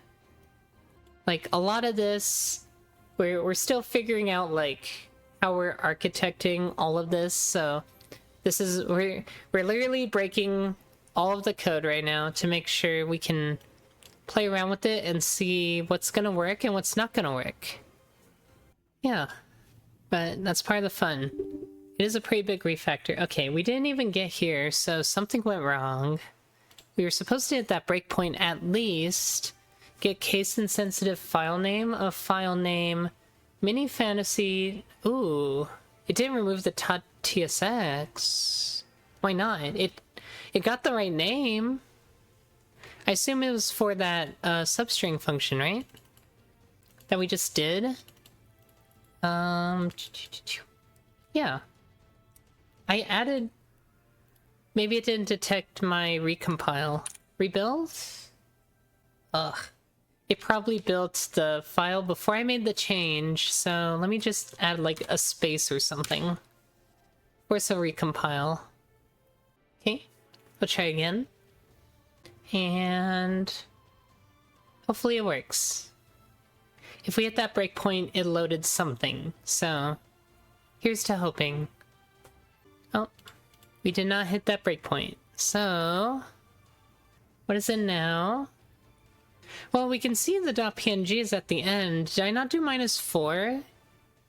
I think I forgot the -4. Oops. Ah. Okay. -4. Whoopsies. So -4 removes the .tsx, the extension. I could have also just done a replace tsx with blank. Either one works. Debug's a little slow, so gonna have to wait a minute. Okay. Another abort. Still. Oh, you know what? We have to add in, so it's still assets/maps, or... Wait. It's still like assets/maps/commercial assets. Okay. So we do have to like add in some stuff. Like we definitely have to mess with the name a bit more here. Commercial assets / everything else. Okay. I forgot, we need the prefix as well. So I think that's everything. Please work. Please.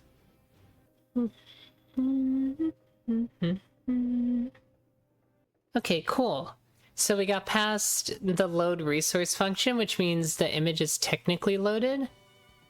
If I look in GFX, it has a size of 333. We could check for that specific resource in here. It's probably near the bottom, I'd imagine? No. Oh, this is like sorted. That's cool. So it'd be under here. There it is. So according to this, it has data, so that's good. But this is why we can't really load everything all together, because you could see p call data. It has 130,000 elements in it.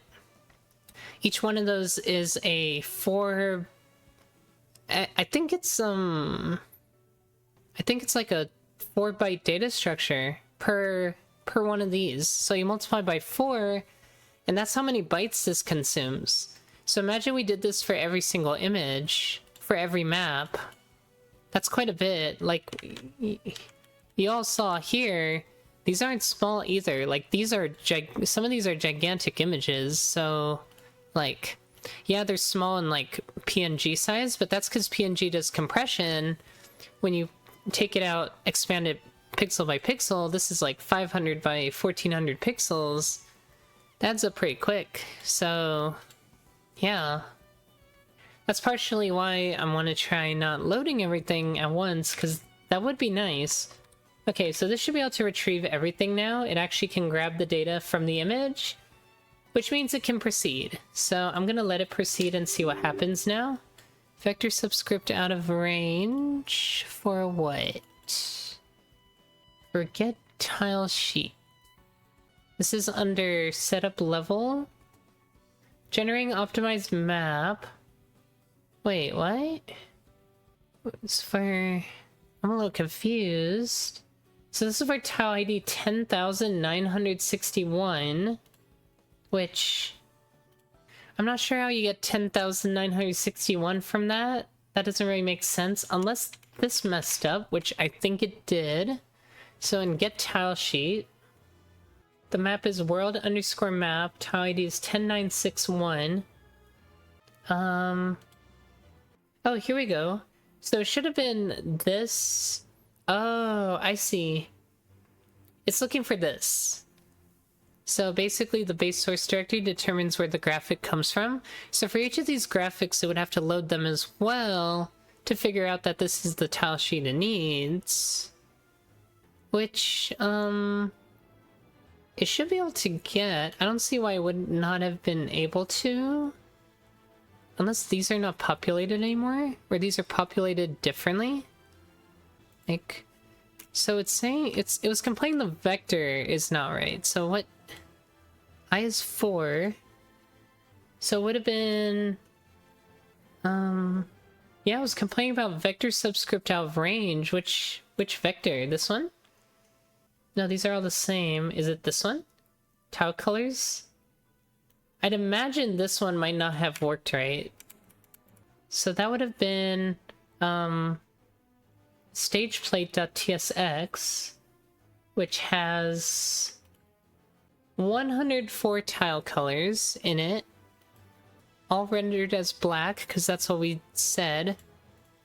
10,961. Why did it not do, like, the rest of the tiles? That's interesting. It only did, like, 140 something. I find that a little bizarre. Okay. Yeah, I assume it's for the, like, stage play image.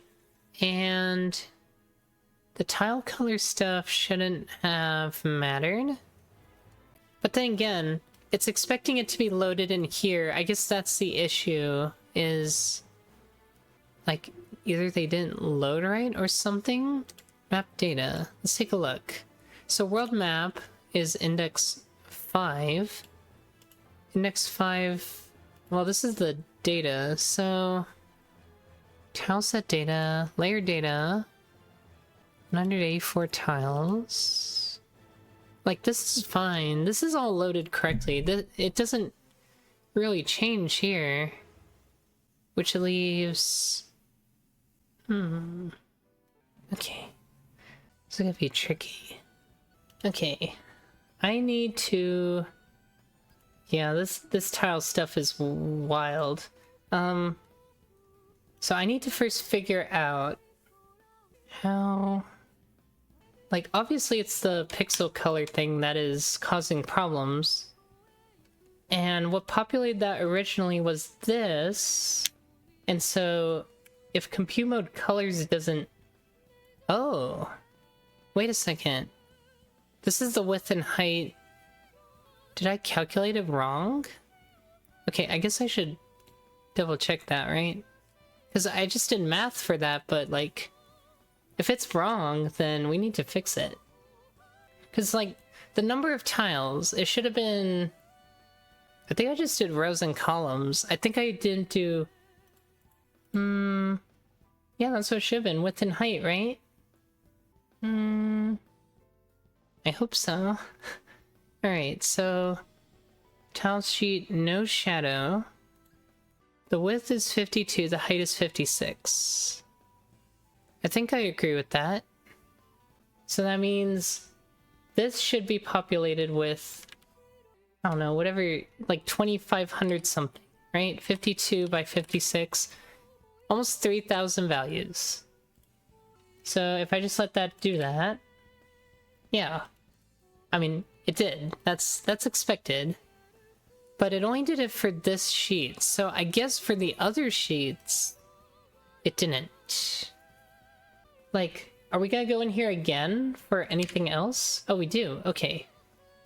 That makes sense. So the one that it aired out on was the stage plate one, I want to say? I don't remember which one. So let's go... So I assume this does 5 times, because there's 5 layers on... Oh, it's gonna do everything. Okay. So in theory, every tile set should have its colors. Okay. So when we leave here... let's get out of here. And go down here. This is for an optimized map, right? Which happens only for the world map. So the world map has 5 layers, and we want to get to the point where it errors, so I'm just going to go ahead and do that again. And now that we know that all the tile colors have been populated with something, which tile sheet didn't load right? So it's looking for tile colors under maps/stage plate. Map/stage plate. Stage plate has a width and height of 13 by 8. It is very, very tiny. So 13 by 8 is like that 100 something number, right? That we saw earlier? 104. So the tile colors is this minus the first GID, which is 10806 minus 1, 10805, 10961 minus 10805. That's 156. Tile colors itself had... what? Let me see. Tile colors would be from... map tile sets under stage plate. So tile colors only has 104 items in it. Oh! Is it 1 off? 104 is exactly... 52 off. Oh. Are we just missing a row? So any file that uses the bottom row is gonna fail? Which is probably rare, but that would make sense. Let me see. Specifically the overworld map. Stage plate. Or stage plate. Stage plate is fine. So here... it says the tile count is 104. Columns is 13. Wait, it says it's 104. How do we get a tile number that is out of that range? What? Is that out of date? Have we just never opened it since? Okay, so I have a theory. The theory is that, like, if we don't open these... and like we update the graphic, it like doesn't resave the metadata, right? Maybe at some point this got updated and I just didn't refresh it. There we go. Now it says the tile count's 260. So the metadata doesn't get updated if the image internally isn't updated until you resave the TSX file, which is probably the stupidest thing I've ever seen, but at the same time, I can't fault the program for it. How are you supposed to detect that yourself? So I would have to, like... I wonder if save all saves every single one of these. No, it doesn't. I would have to, like, open them all. It's kind of annoying, but I will, I guess. Can I, like, select all? Open containing folder. And then I think I can just... Aw, it doesn't work. What if I just drag them in? Error opening PNG, that's fine, that's fine. We don't need to open PNGs. Yeah. And then I can hit save all. It doesn't say the date got modified. But I can save manually, right? Like, save. And then it's my... What? Does save all just not do anything? I'm so confused. Child, why are you being terrible right now? Are you telling me I have to go through and control S every single one? What? That doesn't make sense, right? How does that make any sense? How come I can't hit save all? It like just doesn't. Because I'm worried this is gonna happen elsewhere, so I have to like open every single one and save every single one. In theory. Okay, I guess we're doing this. That's stupid. Wait, why are all these here? What? Is this an accident? What are these? I feel like these were made in error. What are these files? 'Cause these are supposed to be tile sheet files. Why? And why are there 16 of them? Oh my goodness. Where'd all this even come from? Okay, that's kind of weird too. Those are not all supposed to be there. Alright, one more time. Yep. And then with all of these resaved, in theory, the data in these files should be accurate now. I do think that's kind of dumb, but unless I load the image myself, I can't find out the width and height of it. Which is why I chose to use that method in the first place. It's kind of dumb, but it is what it is. We're gonna have to call programming here soon for today, but let's see if we at least get a little further now. At least we've kind of started seeing what we're gonna have to deal with for this, like, image reloading stuff. Okay, so we're at a different point in the program now, which is good. What is it trying to do? Let's go back a little bit in the stack, and looks like we're trying to load a stage plate. So stage plate is... So stage plate is actually in here for whatever reason. It's not in commercial assets, which is annoying, because, yeah, in theory, it's expecting it to be in here, so I guess I can move it there, but if I do that, I think I break the tiled map, so I have to, like, reload it. I have to go, like, stage plate, and I have to relocate the file, and then it would be in here. Yeah, I'm gonna have to do this if I have to move anything, which is a little annoying, I'll admit, but it is what it is. And then we have anything else I need to move right now? PNGs. Monsters tile set stays. Is that the only one? Chapter 2 props. What is this? Oh, the, like, eggs. Okay, that has to move too. That's for every, like, chapter 2 map. So I move that, and then I go to chapter 2 props. Where does that even come from? Objects? Okay, yes. Locate file, and then chapter 2 props. There we go. Cool. And that should fix everything. At least I hope it fixes everything, because from here these reference TSX files. The TSX files are fixed, so we should be good. Alright. We're slowly getting there. Slowly figuring it out. It's tricky, but when we really dig in and start breaking these systems that the game has operated under for so long, we start seeing, like, oh, all these dependencies that everything relied on before. And yeah, then we end up in this situation where we're trying to figure out, okay, how do we handle changing all of these over to a new system? Because the graphics is a lot of work. Okay, so are we still in the same... We're still in setup level for objects.tsx. Oh, okay, now this doesn't match. So what I did was I parsed the objects.tsx, So it's looking for objects.png. So I followed that rule up to this point. So do I want to...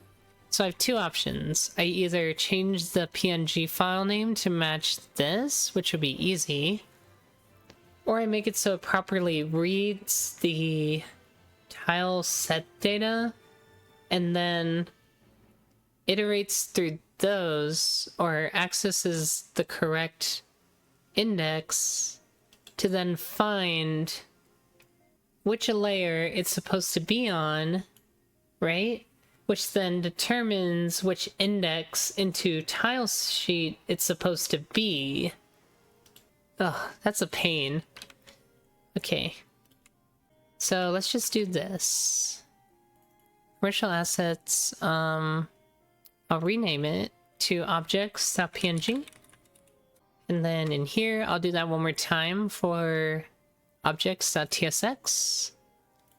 Like so. Okay. Ooh. What a wild ride.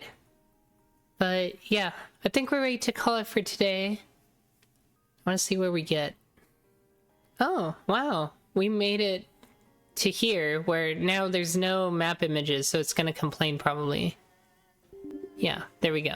So we got to loading, which is good, because it means now every graphic that we load from here on out is specifically for the map, for like the game. So if we look at the memory usage now, we're at 645. So it looks like we're actually still at the same place as before, which I don't know. Maybe we didn't load the map graphics before. I'm not sure now. That's interesting. Because if we... I guess we have to look at the old code and see. But if we didn't load the graphics before until we needed them, then there's that. But I feel like we made raw pointers and then loaded those, so they should have been in memory. I'm a little confused why it's 650 right now, I guess is what I'm saying. Unless it's literally this map that's making it 650. Like, I see this big, like, jump, and I'm like, is that the map? Let's find out. Let's actually breakpoint right before we call load resource. Now I'm actually curious, like, if we got to this point, what is our RAM usage? Because that's fascinating, because until now we've loaded quite a bit of images. Like, we've loaded all the generic images that we would expect. I guess we've also loaded some... So a lot of the big images we're going to look at next time are these class images. So we're definitely going to have to look at, especially these. These are the big ones. Definitely have to look at those eventually. So right now, the game has used up about 450 megabytes of memory. So if I load this resource... Oh, we don't unload this, do we? No, we do, right? I think we do. Yeah, we do. So that should be okay. But let me see. So it probably doesn't free the memory, but it's like, it's gone, right? So this is at like what? I can't see it. Dang it. Oh, 459. So let's say we go down here, right? And then we call gfx.erase. So if we do that, I don't think things have changed. Hello? I guess I'll just... Oh, here we go. 460. So something else after this loads more stuff, which I guess is fair, right? That's very fair. Something else after this loads another, like, 130 megabytes. And then a bit more before we, like, hit this. So there's still quite a lot to do. Alright, so I think this is a good point to wrap up. These next few streams are going to be pretty challenging streams in terms of refactoring the whole graphics loading pipeline. But hopefully when we're done, we end up saving some memory. Because, I would like it to not be so large. We already saved quite a bit from not loading visual novel stuff right away. So I'm pretty happy about that, but we'll try to clean up more. There's still quite a bit of work here to do, so I'm gonna go ahead and call it for today. So for those of you that tuned in, thanks for watching. Hope you enjoyed. And we'll catch you next time. Bye-bye.